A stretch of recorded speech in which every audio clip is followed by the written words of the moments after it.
Whoa. Before the video starts, remember to subscribe to the channel, like the video, comment in the section, let us know your thoughts of what's going on. Now back to your regular scheduled programming. Welcome to Straight from the Horse's Mouth, where we cut the BS and give you the truth all about sports. Once again, I'm Bryce, the host, and Bryce Davis. What's good? We're back and building for another episode. It's official. The Super Bowl is over. Yep, it's done. It's done. Yep. Ding dong, the witch is dead. The Chiefs, Ivan Ooze has been slayed. Yep. You know, they make a Zord, beat our giant monster. Yeah, you know, Rita Repulsa, Lord Zed. Yeah, we out of here. Gotta go. Team Rocket's blasting off again. Hey. Yeah, those will be back though. Hey. For now, evil has been slain. For this 30-minute episode, we're good. You know, we gotta wait the next week. Crazy. Yeah. Crazy Super Bowl. So let's just kind of get into everything, right? Yeah. So going into the game, right? Obviously, I picked the Eagles. Yep. Out of spite. Yeah. You picked the Chiefs. Because I'm a homer. Right? Naturally so. And we had a lot of questions going to the game as far as what we wanted to see, right? Wanted to see how you guys. I wanted to see how you guys would run the ball. Yep. I wanted to see how you guys would force Philly to throw the ball. Yeah. You know, just varying things. We brought up the defense of Philly. And I feel like a lot of stuff we talked about came to fruition. And also a lot of things that we thought would be a problem kind of weren't. Right. Like, we thought that if the Eagles were going to win, it was going to be Saquon. Didn't need him, really. Right. The Eagles didn't need him. What we thought was true, the Eagles' defense was one of the best. Patrick having one of his worst games of the season. Didn't expect that, but you're going to beat the Chiefs. You're going to have to have that happen. But the ass whooping that we got, I was not expecting. Yeah, me neither. I didn't see that. The ass whooping we got, I was not expecting. I did not see that either. I think the thing that surprised me the most was I didn't realize how bad you guys' offensive line really was. Well, because the worst game we had was against the Raiders, I believe, as an offensive front. And then that's when we moved Joe Tooney over to tackle and Kellyanne to guard. And then things kind of stabilized after that. But that didn't matter to the Eagles. Nah. They vicious, man. Yeah. And it's funny because I don't think people understand about Philly is, and this is just, this goes to kind of give credit to Howie Roseman. Since the Super Bowl team, the O-line or D-line has morphed so much, but somehow remained very high level. Yeah. It's amazing. Because I think we talked about it's only like 3 or 4 guys from that Super Bowl championship team. There's only 3 guys left from the championship team that are left. But it really didn't feel like it because you look at that championship team and this championship team is kind of the same, really. It's like, you've got high-level defense and your offense played how they were supposed to and won the game. Mm-hmm. I think the one thing I was impressed with the most was their offense, Phillies. Yeah. Just, there was no panic. No. All right, our run game isn't going. So what? Doesn't you know matter. What I'm saying? It doesn't matter. We got AJ Brown. We got Devontae Smith. Mm-hmm. They actually do have a good receiving core. Right. But this whole year we haven't seen it. Jahan Dotson. Yeah. We haven't really seen it firing on all cylinders. But when they had to have it, they had it. Mm-hmm. And that was the most important part that I think for the Eagles was, and I think it's why Jalen Hurts also won the MVP was, all right, your best player arguably on your team is not having a good game. It's on you. And he said, yeah, it's right. It's on me. I got to deliver the ball to the guys when they need to have it. And they did that. Mm-hmm. And also I think it exposed, because I thought about this recently, right? Like literally like the last hour. Yeah. I was trying to figure out why I didn't see this coming, right? Yeah. It always bothers me. It always bothers me when I like a sporting event comes up, like a championship game, and I consider myself somewhat knowledgeable about sports.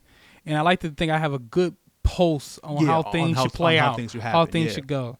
And it always bothers me when things go the exact, extremely opposite 100% to what I expect. Because now I'm going through the Rolodex and I'm trying to figure out where were the signs of this possibly happening that I just looked over, right? And I think the reason why I struggled seeing it was, one, I think I highly overvalued the AFC and highly undervalued the NFC, right? Because we think of the AFC as all with the division with all the quarterbacks. Mahomes, Allen, Jackson, Burrow, Herbert. Like those were all the quarterbacks, all right? And I think with the NFC, we just we go, well, 49ers, Eagles, Lions, that's about Packers. It. This kind of like the same rotation of teams these last couple of years. And I think that because of that, I've always just assumed, like, okay, the AFC. Yeah. To your point, thinking about how this game went down, had the Bills beat us, I don't think the Bills win. But see, that's why I disagree. And I was like, the team who should be sick the most should be Buffalo, because Buffalo has a better offensive line than you guys. Yeah, true. You know what I'm saying? In fact, that's why I was shocked that they lost. I could be wrong. I think they statistically have had like the most snaps together, the offensive line. You know what I mean? But their defense is small. You know what I mean? They've been small. It's been a problem. They lighten the backside. Yeah. And then, which they would have struggled with, against the Eagles as far as just getting pressure to Jalen Hurts. But hell, y'all really didn't either. We didn't either. Yeah, we had bigger dudes. Than Buffalo. But I'm like, they O-line would have held up better. True. Against the Eagles' defensive line, and Josh Allen, I think, would have played a better game. You know what I mean? He probably would have took it a lot more. He would have took the game a lot more. He wouldn't just been looking. He probably would have he would at some point, y'all ain't open, I'm taking off. True. You know what I'm saying? Yeah. He would have took the game, I think, a little bit more to Philly. That's another thing I think I did not realize about you guys' team was I thought you guys were a lot more physical. Yeah. But you guys, at least last night, you weren't. Yeah, we weren't. You guys did not, because when you're getting punched, right, you only can rope-a-dope so much. Yeah. At some point, hey, man, it's the 10th round. You only go win by knockout. Yeah. You got to start swinging. You know what I mean? Yeah, that surprised me is because we saw it in the fourth quarter where it's just like, you know what, just start chucking it downfield as much as you can. And we didn't start doing that to the fourth quarter. It was like, nah, like. And the game was out. They started, like, they took their foot off the gas pedal. They knew they had time on their side. And they knew that the amount of points that they had, that you guys were just about a sure amount, just literally statistically. As long as if we don't just hand you guys, just keep fumbling the ball at midfield, we should win this game regardless of how much points they score. Yeah. But that didn't happen until the fourth quarter. Right. And you want to see that, like, all right, before the half, we got to start trying to hit them down deep. And we just kind of stuck to our game plan, and it wasn't working, and we didn't get out of that. And that was another problem for me for the Chiefs, is it's not working. You got to try something different. Mm-hmm. But I will say this though, I wouldn't panic too much if I'm Kansas City, because I thought about this. From a receiving, I like y'all receiving core as a whole. As a receiving core, it's fine. Yeah. It's really the offensive line that has to get settled. Right. We get that settled, we're probably back in this situation again. But as a team, honestly, I think we're overall top to bottom, besides how the offensive line played, overall we're fine. I think defense will be fine going these next couple years. Like I said, receiving core, fine. We'll lose Travis Kelce, but he didn't have much impact this year anyway. Yeah. I got a question about him. What should I do with him?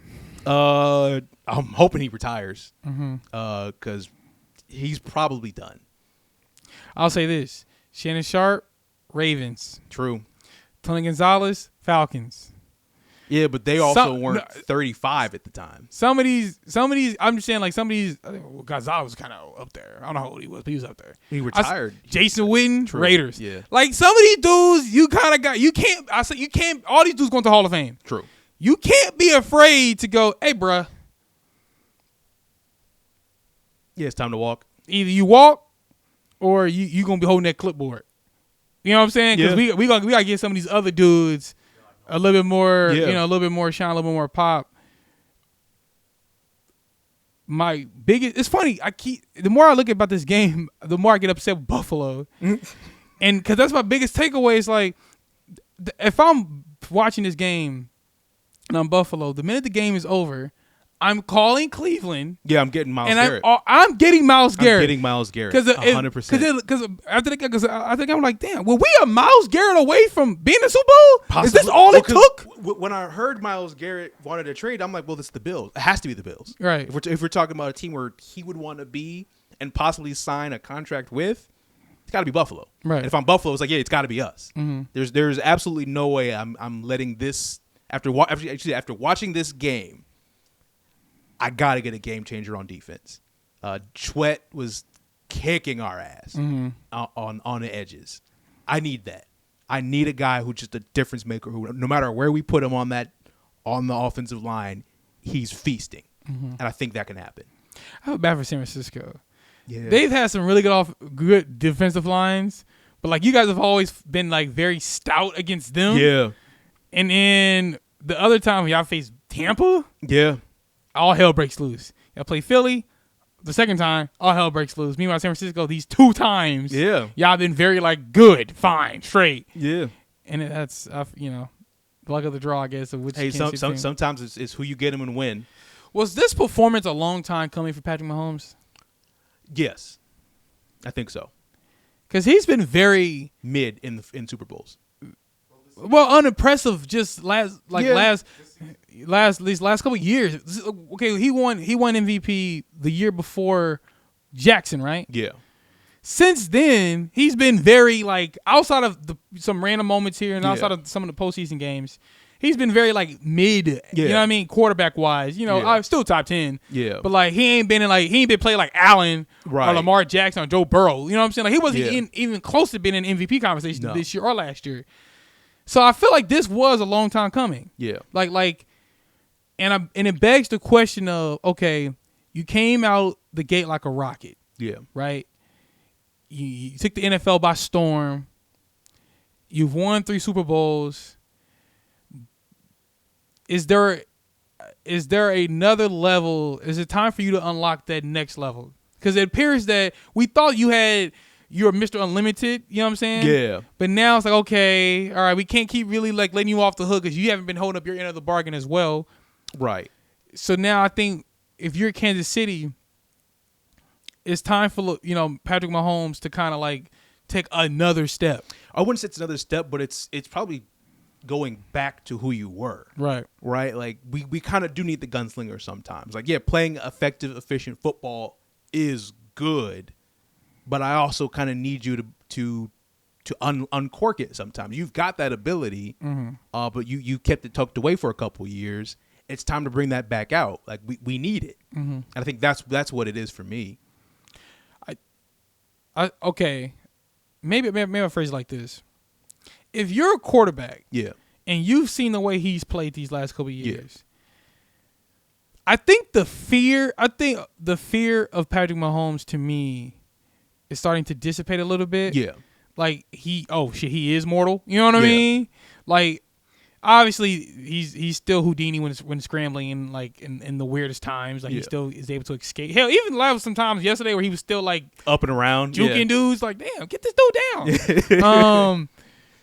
But I think if you're I'll say this: the days of me thinking he's league shoulders above the Burrow, the Allen, are done for me. Yeah. Talent wise, they're all the same. You know what I mean? Like you could definitely say they're all the same. This year, I would have had Burrow as probably the number 1 quarterback for me. Yeah. Just based on his numbers alone. But I would agree. It's like when we're talking about the levels, like they're the Hall of Famers, all on the same level to me at this point. Yeah. Yeah, I would agree with that. So now the next question heading into this offseason for you guys is, again, offensive line. Got to address that. I wasn't impressed with you guys' secondary. I was not. No, we need a big body cornerback. Because Trick McDuffie could not handle A.J. Brown whatsoever. Nah. That was too much man for him. Yeah. So you gotta press that. Curious what you guys will do with Matt Nagy. Maybe you roll with him again. I hope not. I hope not. I don't like his sequencing very much. And when I mean sequencing, I'm talking about how you set up one play to set up the next play. I don't think he does a very good job of that. I would want an offensive coordinator who's like, all right, I know how to kind of how Spags would do. It's like, I know how to kind of get you into a place where then I can blitz. I would like an offensive coordinator who's like, nah, I know how to set you up so then I can pull off the big play. Right. That's what I would like to see in our offensive coordinator. But we're probably going to roll with him again just because I don't know who we would bring in. Yeah, that's fair. Who's gotten fired recently? That's where you gotta find somebody. The ex-coaches brigade. Whoever the most recent fired guy. That's probably who should be probably up for grabs. Yeah. Although lately it's been a lot of defensive dudes that gotten fired. Yes, all the defensive dudes that got fired. Yeah. We're good there. Right. Salah's. I thought but he's back with the 49ers. Yeah, I'm trying to think. Frank Reich's out there. Eberflus. Oh yeah, Frank Reich is out there. Yeah. Yeah. Take a look at him. Yeah. Look at, I think I want to get Pacheco back a full healthy season. Full healthy season. Yeah. That'll definitely help you guys. Yeah, having Rashid Rice back. That'll definitely help you guys. Yeah. So again, there's no panic button. No. Now on the opposite side, first off, shout out to Cooper DeJean. Yeah. White cornerback getting a pick six. White cornerback. Hey, Trump says he's gonna make America great again. I don't know if the Eagles winning helps that situation. Hey, he got his little white corner. He got his little Jason Sehorn over there. He took it back to the crib. Yeah, he did. Yeah. You know what I'm saying? Shout out to him though, the rookie out of Iowa. Shout out. Like I said, the whole Zach Bond. Defense, the whole defense. Davis, Carter, Smith, Fangio. Sweat, Vic Fangio, former Bronco coach. Finally got the coveted Super Bowl. You know what I mean? Shout out to him, though, for just dialing it up. Yeah. With the Eagles, the one thing I want to see going to this offseason is I want to see this same bravado again. Yeah. You know what I'm saying? I'm sick of this. And then, we can't have. I'm sick of that. We can't have what we had in 2023. Both times. Yeah. The first time when they beat the Patriots, and the next season they limped into the playoffs. Yeah. Now they did beat the Bears because of the double doink. Yeah. But they went and they ended up losing it to the Saints. I believe after they beat the Bears, and then obviously last year they started off. They went. Fool's gold, 10-0. 10-0. No different than when the Steelers went 10-0 during a COVID season. Yeah. We know that was BS. You know what I'm saying? And then this is where I would look hard at Nick Sirianni, where it's like you have the energy when times are good, but when it gets rough, we need to see a head coach who can pull us through that rough moment and get us back to the promised land. Right. That's where I'm looking at Sirianni now, because when it's good, you're good. But when things get a little dicey, that's where we need you, the head coach, to pull us through, to get all the guys together, get with Jalen Hurts, get with the defense. Like, hey, we're good enough to do this. What's happening here? And this is knowing that you're losing your offensive coordinator. Yeah. Right. Kellen Moore is most likely going to be taking the head coaching job of the New Orleans Saints. So you got to make sure that whoever the coach comes in kind of keeps the ship steering as is, right? Yep. Again, you have the pieces. They're already there. Yep. This championship proven. Just get it done. Hopefully this offseason a lot of the old guys on the O-line get healthy. Yeah. They were that's the ironic thing. They were hurt. Yeah. And still held up very well against you guys. So that definitely bodes well for them. That bodes well. And I think for me, I also want to see just both phases of the offense clicking at the same time, running the ball, passing the ball. I would like to see them just dominate on all phases of offense. Right. I would like to see that from them, where it's like we're not questioning like what's wrong. A.J. Brown throwing a fit on the sidelines. I don't want any of that. I want to see y'all dominate the whole way through on the offensive side of the ball, because the defense has it. Yeah. Now, moving on to the halftime show. Yes. Right. The most ballyhooed and anticipated. Most talked about, anticipated of this year. People were very excited for this one. Probably since Rihanna's, people were like, all right, let's see what this is going to be. And it was certainly something. Yeah. Right. So I'll let you go first as far as your thoughts. What were you thinking going into? So when I'm thinking going into it, I was anticipating just kind of a hitch, your greatest highlights type halftime show. Like, it's Kendrick. You had the beef. You won. I'm coming up here and I'm hitting you with victory lap. 100%. Yeah, victory lap. I'm taking a victory lap. All the hits, everything all the crowd pleasers, you getting them. It's gonna be a fun night. That's what I thought. And then once I saw the GNX, I was like, oh, that's not good. We're doing something a little bit different. Mm-hmm. When it was like setting up in the background, I'm like, that's the GNX. We getting a lot of GNX tonight. What the hits? And he gave us a lot of GNX. It was, and we talked about it. The first half, I was not excited for at all. I was like, okay.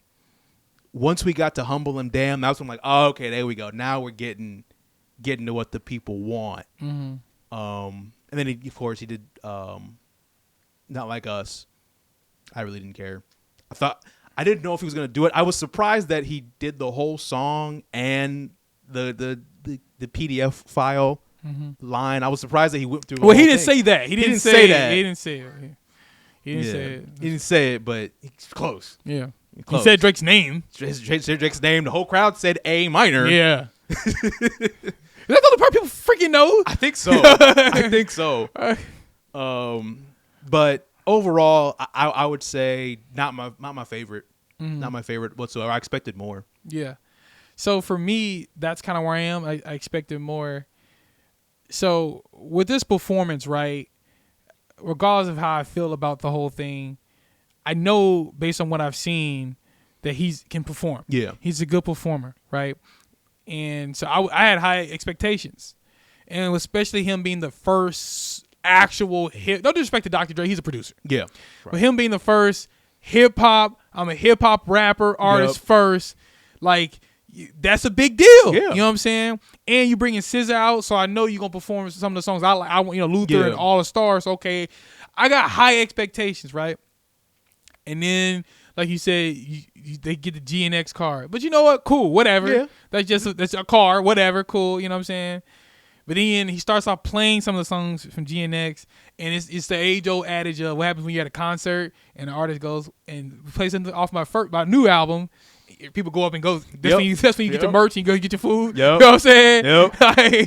We'll get a drink real quick. Right. And it's like, oh, okay, all right. And then obviously I like the whole Samuel L. Jackson thing. I thought that was dope. That was dope. That was cool. Samuel L. Jackson kind of being Uncle Sam. Yeah.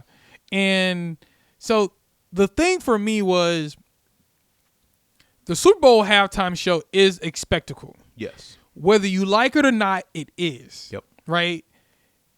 Just because you choose to do it a different way doesn't take away from that fact. Yes. You know what I'm saying? Yeah. Like, doesn't change. It's always been this big, and intentionally that's what they want it to be. Yeah. Well, that's what it is. Yeah. You can make it as artsy fartsy as you want to be. Yeah.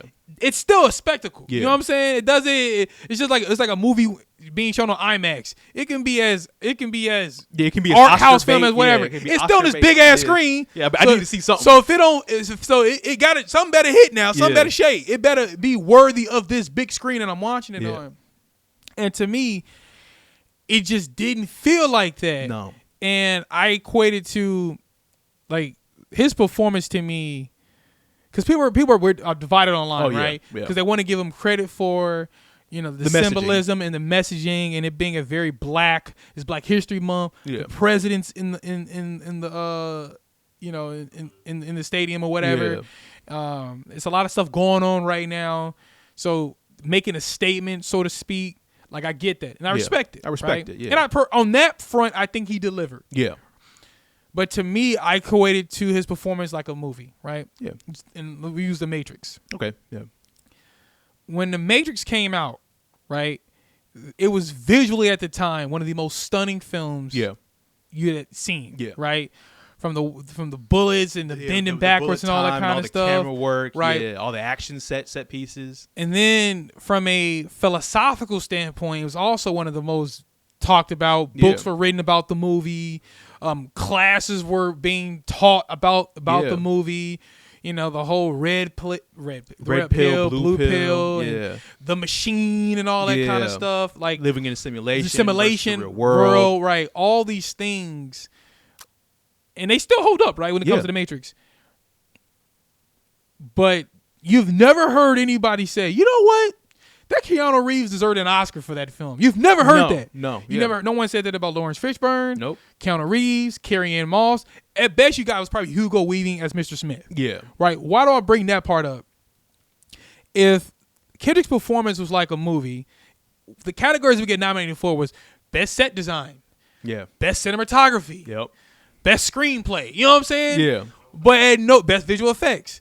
But it would not be worthy of Best Sound. Nope. It would not be worthy of Best Actor. Nope. And that's my problem.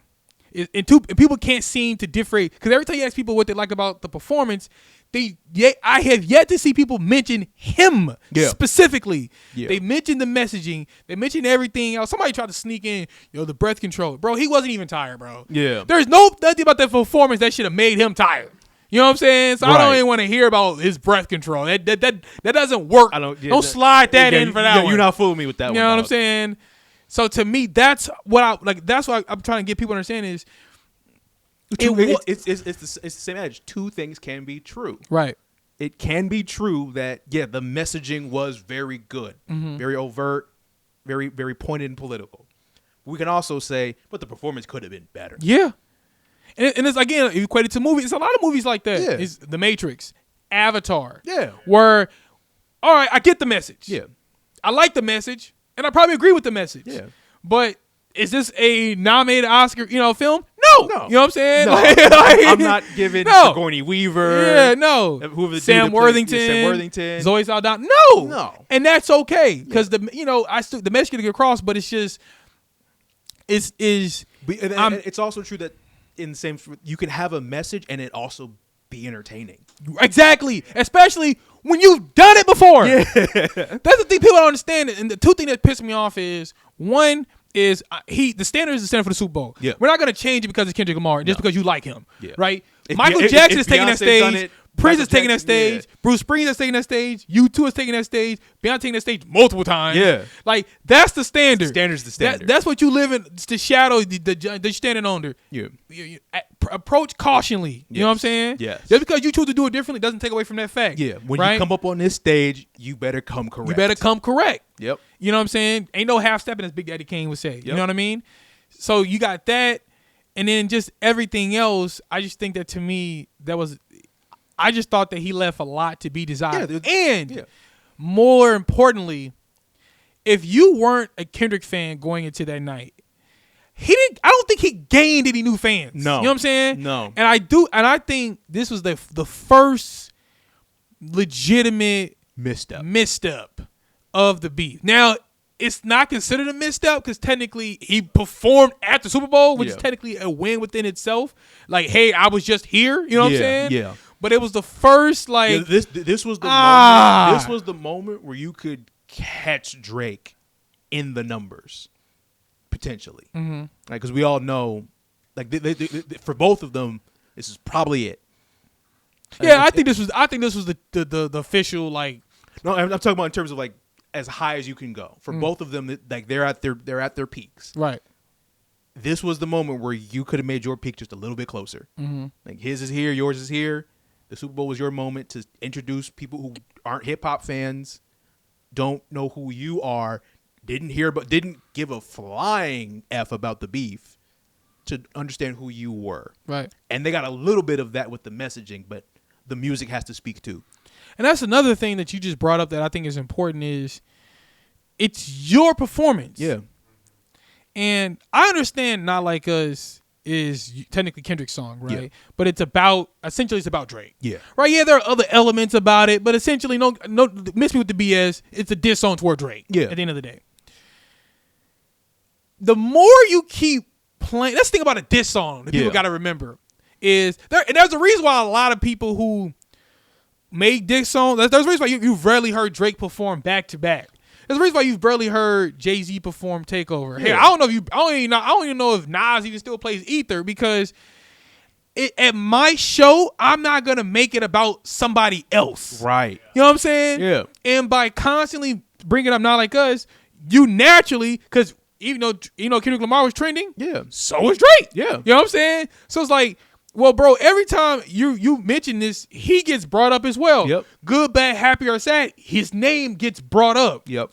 And when the guy who essentially, in my opinion, you and the rap game has been chasing for the last 10 plus years, if every time you do something, he gets brought up, that ain't good for you. Yeah, that lessens your impact. Right, because that means you have yet to actually separate yourself from him. Yep. Which at some point you're going to have to do. Yep. At some point you're going to have to be on his level without him. Yep. You know what I'm saying? Yep. You can't keep leaning. You get away with it now because that's how you got here. Yeah, you get away with it because the beef, it was still being talked about because of both you and Drake. Right. Like, y'all both haven't helped each other in at this all. regard. Right. But and Kendrick hasn't had to because he won. You know what I'm saying? So the victor go to spoil. You can do whatever you want. And, he hasn't had a misstep until now, in my opinion. Right. But I agree with you. At some point, it's got to be about you, Kendrick.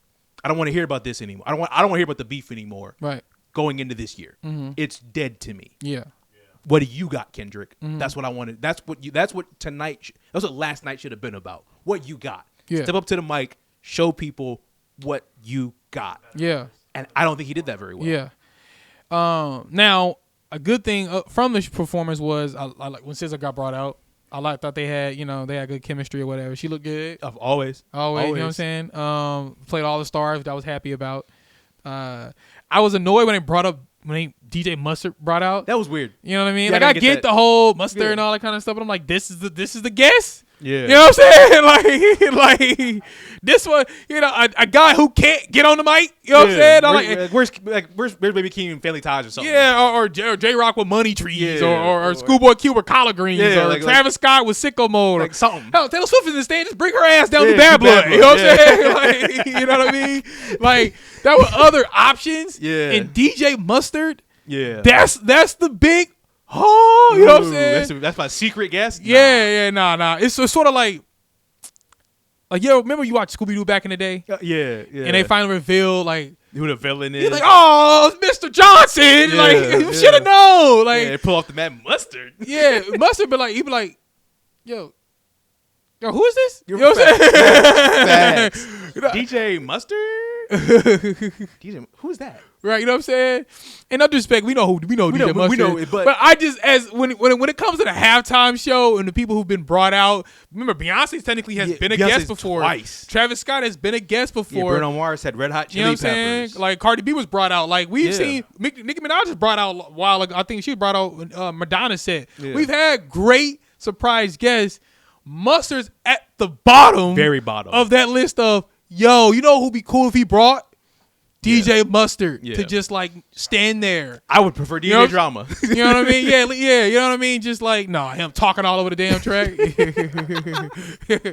Nah, man. I and again, the performance wasn't bad. Let's get that very clear. Let's get that very clear. Bad is he didn't look excited to be there. Bad would be the mics were bad. Bad would just be bad set list, bad choreography, bad lighting, boring. That's bad. Maroon 5. Bad. Exactly. Yeah. That would be bad. But this was just mid. It was kind of mid. It was okay. Yeah. It was okay. And I expected better from him. Yeah. Now, and the one thing I'm already annoyed by is because he's a critical darling. Yep. And the critics just once they get their guy. Once they get that guy, yep. Through hell or high water, they're gonna convince you he's the guy. He's the guy, despite nobody. I refuse to believe that somebody was up there and was lit the whole 15 minutes. Nah, the show was the performance 15 minutes. Don't let the last 7 minutes be conflate what took place before. Yeah. You know what I'm saying? I always compare it to the 2001 All-Star game. People act like the game started in the last 2 minutes of the game. Exactly. No, you know what I mean? No. The first 3 quarters took place and no one gave a damn. Yep. You know what I'm saying? Just because people starting to play in the fourth quarter and that's all they show from the last 20 plus years doesn't mean go watch the whole thing and then tell me if the game was truly intriguing or not. Yeah. To me, that's the Kendrick performance. I thought from start to finish, it could have been better. Yeah. And I think some people do owe a guy like Lil Wayne an apology. Yeah. I can't be so hard on the fact like it could have been Wayne. Could have been like Wayne could have did that. Yeah, Wayne could have did that, bro. Yeah. Wayne could have somebody could have took control of the get a director for, you know what I'm saying? Everything else. Put a performance and make a set list. He got and also nothing making mad. People act like he can't. You know, look, I can make you a safe Lil Wayne set list. 100%. And considering Kendrick played Not Like Us, we ain't gotta be that damn safe apparently. You know what I'm saying? Yeah, like yeah. you know what I mean? So like I can make you a playlist of songs from Lil Wayne that'll get the crowd going, get the crowd jumping. Yeah. He's a local guy, New Orleans, could have brought out especially with how they started with like all the New Orleans stars, Harry Connick Jr. And a bunch of New Orleans locals. Probably should have been Lil Wayne. I'm not gonna lie. Seeing how New Orleans advertised itself in that first half of the Super Bowl, I'm a little salted that Lil Wayne should have been there. Yeah. And again, one last thing about the performance, and I need people to remember this. Don't confuse the layout of the performance with the actual performance itself. Yeah. Because those are two different things. Yep. Right? It's like a movie. Yep. Like Fast Furious, right? Looks great. Looks awesome. Is Vin Diesel winning an Oscar for it? When someone asked you what happened, you're like, cars. You know what I'm saying? And driving happened. Right, you know what I mean? Like, you're not gonna walk away and be like, dang, you know what, man, that's Vin Diesel, dog. Like, is he up for a nom this year? Actor of our generation. You know what I'm saying? Like separate them two. Like I said, there are a bunch of movies where I love them. Like the action, like the writing is good and the screenplay is good and the design is good and the costumes are good, but the acting it's not worthy of accolades. It's not worthy of acclaim. Yeah. You know what I'm saying? A lot of movies like that. 100%. To me, that's what this performance was. Yeah. A movie where the acting was not worthy of critical acclaim. Yeah. But it's Kendrick Lamar, so he's gonna get it anyway. Yeah, he's getting another Grammy, baby. You know. Anyway, man, that's all the time we have for you guys today, man. You can follow me on Facebook at Bryce Olden. You can follow me on Instagram at Bryce David Olden. Bryce, go ahead and tell him. From Twitter, Bruce Leroy. And remember, you're here from No Horses Mouth to listen to Ass Who Told You. We out. Peace.